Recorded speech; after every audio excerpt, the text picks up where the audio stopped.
ಬಂಧುಗಳೇ, ಇದೀಗ ಸ್ವಾಗತಿಸಿ ಸನ್ಮಾನ್ಯ ಶ್ರೀ BS ಯಡಿಯೂರಪ್ಪ ಅವರ ಮಾತುಗಳನ್ನ ನಿಮ್ಮ ಜೋರಾದ ಕರ್ತಾಡನದೊಂದಿಗೆ.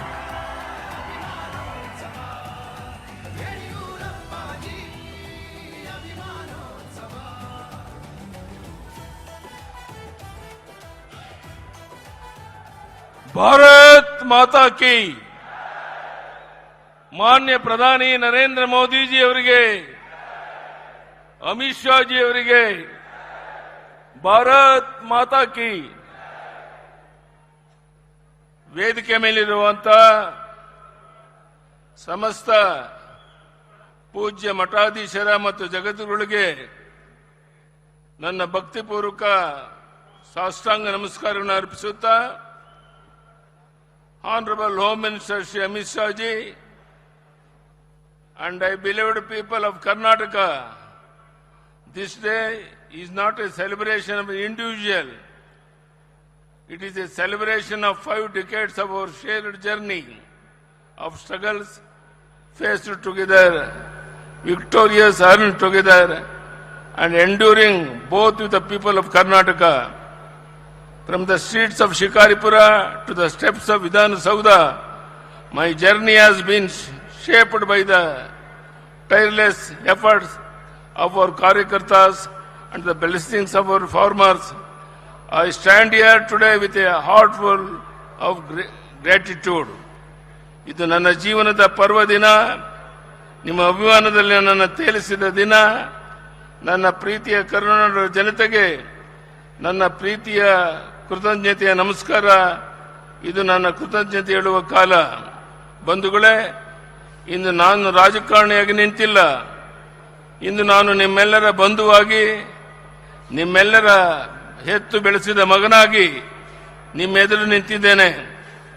ಮದಕರ ನಾಯಕ ಆಳಿದ ನಾಡು, ವೀರವನಿತೆ ಓನಕ್ಕ ಓಬವ್ವ ಜನ್ಮ ತಾಳಿದ ಭೂಮಿ, ಶರಣಶ್ರೇಷ್ಠರು ನಡೆದಾಡಿದ ತಪೋವನ, ಐತಿಹಾಸಿಕ ಚಿತ್ರದುರ್ಗ ಇಂದು ಕನ್ನಡ ನಾಡಿನ ಮೂಲೆ ಮೂಲೆಯಿಂದ ಹರಿದು ಬಂದಿರುವ ನಿಮ್ಮ ಅಭಿಮಾನದ ಜನಸಾಗರದ ಮುಂದೆ ನಿಂತಿರುವ ನನಗೆ ಅಕ್ಷರಶಃ ಇಂದು ಮಾತು ಹೊರಬರುತ್ತಾ ಇಲ್ಲ.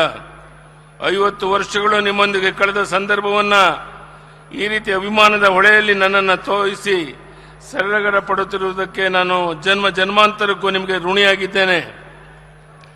ಎಷ್ಟೇ ಕಾರ್ಯದ ಒತ್ತಡವಿದ್ದರೂ ಸಹ ಇಂದಿನ ಕಾರ್ಯಕ್ರಮದಲ್ಲಿ ಭಾಗವಹಿಸಲು ಆಗಮಿಸಿರುವ ಸರ್ದಾರ್ ವಲ್ಲಭಭಾಯ್ ಪಟೇಲ್ ನಂತರ ದೇಶ ಕಂಡ ದಿಟ್ಟತೆಯ ಗೃಹ ಮಂತ್ರಿ ಅಮಿತ್ ಶಾ ಅವರು ಇಲ್ಲಿ ಬಂದು ಕುಳಿತಿರುವ ನಮ್ಮೊಂದಿಗಿರುವ ಈ ಕ್ಷಣ, ದುರ್ಗದ ನೆಲದಲ್ಲಿ ಅವರೊಬ್ಬ ವೀರ ಮದಕರಿ ನಾಯಕನಂತೆ ಕಂಗೊಳಿಸುತ್ತಿದ್ದಾರೆ.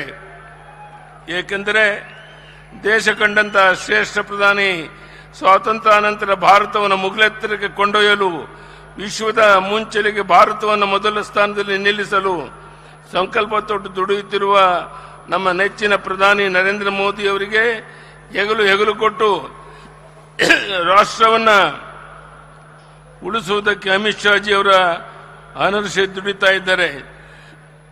ಇಂದು ಪಶ್ಚಿಮ ಬಂಗಾಳದಂಥ ಬೃಹತ್ ರಾಜ್ಯ ನುಸುಳುಕೋರರ ಹಾವಳಿಯಿಂದ ಭಾರತಕ್ಕೆ ಸವಾಲಾಗಿ ಪರಿಣಮಿಸಿತ್ತು. ಕಳೆದ 3-4 ದಶಕಗಳಿಂದ ಅಲ್ಲಿ ಮುಕ್ತ ಮತ್ತು ನ್ಯಾಯ ಸಮ್ಮತ ಚುನಾವಣೆ ನಡೆದಿರಲಿಲ್ಲ. ಅಂತ ಪಶ್ಚಿಮ ಬಂಗಾಳದಲ್ಲಿ ಹಿಂದೆಂದೂ ಕಾಣದಂಥ ಚುನಾವಣೆಯನ್ನು ಯಶಸ್ವಿಯಾಗಿ ನಡೆಸಿರುವುದು ಕೇವಲ ಪ್ರಜಾಪ್ರಭುತ್ವ ಜಯವೇ ಅಲ್ಲ, ಭಾರತದ ವಿಜಯ ಎಂದು ಜಗತ್ತಿಗೆ ಸಾರಿದ ಪ್ರಧಾನಿ ನರೇಂದ್ರ ಮೋದಿ ಅವರು ಅಮಿತ್ ಶಾ ಜಿ ಅವರ ಜೋಡಿ ಶಕ್ತಿ ಶತಕೋಟಿ ಭಾರತೀಯರಲ್ಲಿ ರೋಮಾಂಚನ ತರಿಸಿದೆ. ಇಲ್ಲಿ ಕುಳಿತಿರುವ ಈ ಜನಸಾಗರದ ಪರವಾಗಿ ಪ್ರಧಾನಿ ನರೇಂದ್ರ ಮೋದಿ ಅವರಿಗೆ ಹಾಗೂ ಅಮಿತ್ ಶಾ ಜಿ ಅವರಿಗೆ ಕರ್ನಾಟಕದ ಜನತೆಯ ಪರವಾಗಿ ನಾನು ಹೃದಯ ತುಂಬಿ ಅಭಿನಂದನೆಯನ್ನು ಸಲ್ಲಿಸುತ್ತಿದ್ದೇನೆ. ಇಂದು ಅಭಿಮಾನೋತ್ಸವದಲ್ಲಿ ಭಾಗವಹಿಸಲು ಆಗಮಿಸುತ್ತಿರುವ ಅಮಿತ್ ಶಾ ಅವರು ಕೇವಲ ನನ್ನ ಅಭಿನಂದನೆಗಷ್ಟೇ ಬಂದಿಲ್ಲ. ಈ ದೇಶ ಸುಭದ್ರವಾಗಿದೆ. ದೇಶಕ್ಕೆ ಎದುರಾಗುವ ಯಾವುದೇ ಒಳಗಿನ ಅಥವಾ ಹೊರಗಿನ ಸವಾಲುಗಳನ್ನು ನಾವು ಅತ್ಯಂತ ಕಠಿಣ ಕ್ರಮಗಳಿಂದ ಸೆದೆಬಡಿಯುತ್ತೇವೆ ಎಂಬ ಸಂದೇಶವನ್ನು ನೀಡಲು ಬಂದಿದ್ದಾರೆ. ಪ್ರೀತಿಯಿಟ್ಟು ಬಂದಿರುವ ಅವರಿಗೆ ನಾನು ಕೃತಜ್ಞತೆ ಸಲ್ಲಿಸುತ್ತೇನೆ. ಇಂದಿನ ಅಭಿಮಾನೋತ್ಸವ ಕೇವಲ ಯಡಿಯೂರಪ್ಪನ ಅಭಿಮಾನೋತ್ಸವ ಅಷ್ಟೇ ಅಲ್ಲ, ಪ್ರಧಾನಿ ಮೋದಿ ಹಾಗೂ ಅಮಿತ್ ಶಾ ಅವರ ಪಂಚರಾಜ್ಯಗಳ ಚುನಾವಣೆಯಲ್ಲಿ ದಿಗ್ವಿಜಯ ಸಾಧಿಸಿದ ಸಂತೋಷದ ಸಂಭ್ರಮದ ಹೌದು ಎಂದಕ್ಕೆ ನಾನು ಅಭಿಮಾನ ಪಡುತ್ತಿದ್ದೇನೆ. ಇಂದಿನ ಕಾರ್ಯಕ್ರಮದಲ್ಲಿ ನಾಡಿನ ಮೂಲೆ ಮೂಲೆಗಳಿಂದ ಬಸವಾದಿ ಶರಣರ ಸಾಧು ಸಂತರು, ಮಠಾಧೀಶರು, ಅರಚರ ಕುರುಮೂರ್ತಿಗಳನ್ನು ಆಶೀರ್ವದಿಸಿ ನಮ್ಮ ಪ್ರೀತಿ ವ್ಯಕ್ತಪಡಿಸಿ ಬಂದಿದ್ದೀರಿ. ಅವರೆಲ್ಲರಿಗೂ ನಾನು ಹೃದಯ ತುಂಬಿ ಅವರ ಪಾದಾರ ಬಿಂದುಗಳಿಗೆ ಭಕ್ತಿಪೂರ್ವಕ ನಮಸ್ಕಾರ ಸಲ್ಲಿಸುತ್ತಿದ್ದೇನೆ. ಈ ಸಂದರ್ಭದಲ್ಲಿ ನಡೆದಾಡುವ ದೇವರಾಗಿದ್ದಂಥ ಸಿದ್ಧಗಂಗೆಯ ಶ್ರೀ ಡಾಕ್ಟರ್ ಶಿವಕುಮಾರ ಸ್ವಾಮೀಜಿಯವರು ನಾನು ಅತ್ಯಂತ ಭಕ್ತಿಯಿಂದ ಸ್ಮರಿಸಿಕೊಳ್ಳುತ್ತೇನೆ. ಹಾಗೂ ವೇದಿಕೆ ಮೇಲೆ ಕುಳಿತಿರುವ ಎಲ್ಲ ಹಿರಿಯರಿಗೆ, ಪ್ರಮುಖರಿಗೆ ನಾನು ಅತ್ಯಂತ ಪ್ರೀತಿಯಿಂದ ಕೃತಜ್ಞತೆ ಸಲ್ಲಿಸಲು ಬಯಸುತ್ತೇನೆ. ನಾನು ಸುದೀರ್ಘ ಭಾಷಣ ಮಾಡಿ ಹೋಗೋದಿಲ್ಲ. ಕಳೆದ 10-15 ದಿನಗಳಿಂದ ಈ ಅಭಿಮಾನೋತ್ಸವದ ಹೆಸರಿನಲ್ಲಿ ಅನೇಕ ನನ್ನ ಹಿತೈಷಿಗಳು, ಅಭಿಮಾನಿಗಳು, ನಮ್ಮ ಪಕ್ಷದ ಹಿರಿಯರು ಪತ್ರಿಕೆಗಳಲ್ಲಿ ಲೇಖನಗಳನ್ನು ಬರೆದು ನಾನು ನಡೆದು ಬಂದ ಹಾದಿಯನ್ನು, ನನ್ನ ಹೋರಾಟದ ದಿನಗಳನ್ನು, ನನ್ನ ಆಡಳಿತ ಅಭಿವೃದ್ಧಿ ಕಾರ್ಯಗಳನ್ನು ನಾಡಿಗೆ ತಿಳಿಸಿಕೊಂಡಿರುತ್ತೀರಿ. ತುರ್ತು ಪರಿಸ್ಥಿತಿಯ ಸೆರೆಮನೆಯಿಂದ ಹಿಡಿದು ಸಂಘಟನೆ, ಪ್ರವಾಸ, ಜನರ ನಡುವೆ ಜನರಿಗಾಗಿ ನಡೆಸಿಕೊಂಡು ಬಂದ ನಿರಂತರ ಹೋರಾಟಗಳ ಬದುಕೆ ನನಗೆ ಶಕ್ತಿ ನೀಡಿದೆ.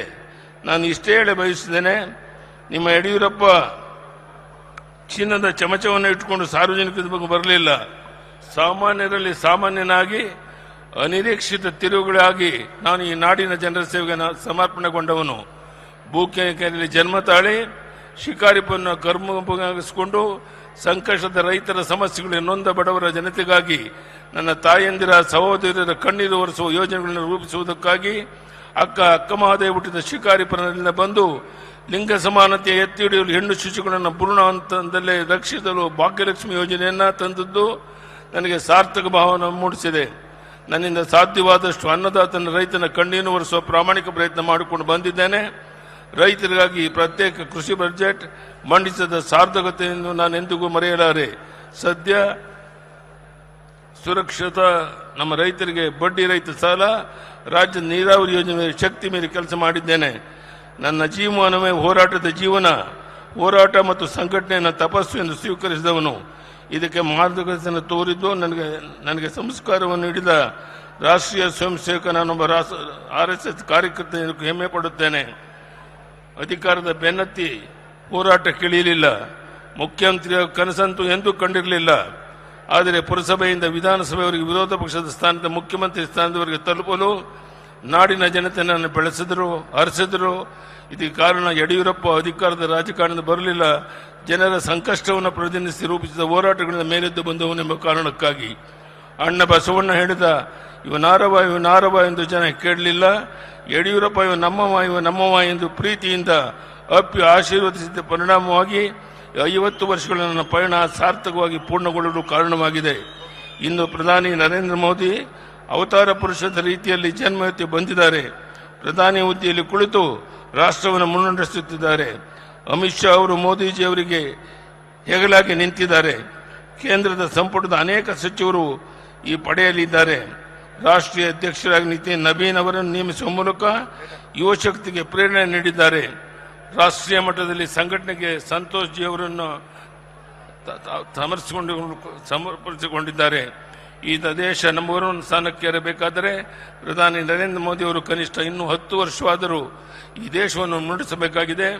ಅವರ ಜೊತೆಗೆ ಅಮಿತ್ ಶಾ ಜಿ ಅವರು ರಾಷ್ಟ್ರವನ್ನು ಕಟ್ಟಲು ದುಷ್ಟರಿಂದ ದೇಶ ರಕ್ಷಿಸಲು ಶಾಂತಿ ಸಮೃದ್ಧಿಯ ನೆಲೆಬೀಡಾಗಿ ಮಹಾಸೇನಾನಿಯಂತೆ ತಮ್ಮ ಕಾಯಕ ಮುಂದುವರಿಸಬೇಕಾಗಿದೆ. ಭವಿಷ್ಯದಲ್ಲಿ ಭಾರತದ ಕನಸು ಸಾಕಾರವಾಗಲಿದೆ. ಅದನ್ನು ಕಣ್ತುಂಬಿಕೊಳ್ಳುವ ಅವಕಾಶ ನಮಗೆ ಕರುಣಿಸಿದ್ದಾನೆ. ಅದೇ ನಮ್ಮ ಜೀವನದ ಸೌಭಾಗ್ಯ. ನಮ್ಮ ಪಕ್ಷವನ್ನು ಕಟ್ಟಿದ ಶ್ಯಾಮಪ್ರಸಾದ್ ಮುಖರ್ಜಿ, ದೀನ್ ದಯಾಳ್ ಉಪಾಧ್ಯಾಯ, ಶ್ಯಾಮಪ್ರಸಾದ್ ಅವರ ಮಾತೃ ನೆಲ ಪಶ್ಚಿಮ ಬಂಗಾಳದಲ್ಲಿಂದು ಕಮಲ ಹರಳಿ ಪ್ರಜ್ವಲಿಸುತ್ತಿರುವುದಂತೂ ಭಾರತಾಂಬೆಯ ಮಡಿಲನ್ನು ಉಳಿಸುವುದಕ್ಕಾಗಿ ಶತಮಾನಗಳಿಂದ ತಮಸ್ಸು, ತ್ಯಾಗ, ಬಲಿದಾನಗೈದ ನೂರಾರು ಆತ್ಮಗಳು ಇಂದು ಸಂತೃಪ್ತ ಭಾವ ಹೊಂದಿರುವುದು ಎಂದು ನನ್ನ ನಂಬಿಕೆ. 50 ವರ್ಷ ಕಾಲ ನಿಮ್ಮ ಯಡಿಯೂರಪ್ಪನನ್ನ ಪ್ರೀತಿಯಿಂದ ಸಲಹಿದ್ದೀರಿ, ಅಭಿಮಾನದಿಂದ ಬೆಳೆಸಿದ್ದೀರಿ, ನನ್ನ ಹೋರಾಟಕ್ಕೆ ಶಕ್ತಿ ಕೊಟ್ಟಿದ್ದೀರಿ. ಮುಖ್ಯಮಂತ್ರಿ ಸ್ಥಾನದಲ್ಲಿ ಕುಳಿತು ಅಧಿಕಾರದಲ್ಲಿದ್ದಾಗ ಬೆಳಕು ತೋರಿದ್ದೀರಿ. ಈ ಋಣ ಎಂದಿಗೂ ತೀರಿಸಲಾಗದೆಂದು ಮತ್ತೆ ಹೇಳುತ್ತಾ ನನ್ನ ಕಡೆಯ ಉಸಿರಿರುವ ತನಕ ವಿರಮಿಸುವ ಪ್ರಶ್ನೆ ಇಲ್ಲ. ವಿರಮಿಸುವ ಪದ ನನ್ನ ಹತ್ತಿರ ಸುಳಿಯುವುದೂ ಇಲ್ಲ. ನನಗೆ ದೇವರು ಶಕ್ತಿ ಕೊಟ್ಟಿರುವ ತನಕ ಸಂಘಟನೆ ಹೋರಾಟವನ್ನು ನಾಡಿಗಾಗಿ, ದೇಶಕ್ಕಾಗಿ, ಪಕ್ಷಕ್ಕಾಗಿ ಮತ್ತೊಮ್ಮೆ ನಾನು ಪ್ರಾಮಾಣಿಕ ಪ್ರಯತ್ನ ಮಾಡ್ತೇನೆ ಅನ್ನೋ ಮಾತನ್ನು ಹೇಳ್ತಾ, Amit Shaji, I assure you that the people of Karnataka stand united with the vision of Vikasit Bharat under the leadership of our Honorable Prime Minister Narendra Modi ji. I will travel the length and breadth of Karnataka, connect with the people to seek their blessing for the case of strengthening the nation. ಈ ಮಾತನ್ನ ಹೇಳ್ತಾ ಇವತ್ತು ಅಮಿತ್ ಶಾ ಜಿಯವರು ಪಶ್ಚಿಮ ಬಂಗಾಳದಲ್ಲಿ ಅಂತ ಕಾರ್ಯಕ್ರಮಗಳು ಇದ್ರೂ ಸಹ ಸಮಯವನ್ನು ಮಾಡಿಕೊಂಡು ಇಲ್ಲಿಗೆ ಬಂದು ನಮಗೆಲ್ಲರಿಗೂ ಆಶೀರ್ವಾದ ಮಾಡಿದ್ದಾರೆ.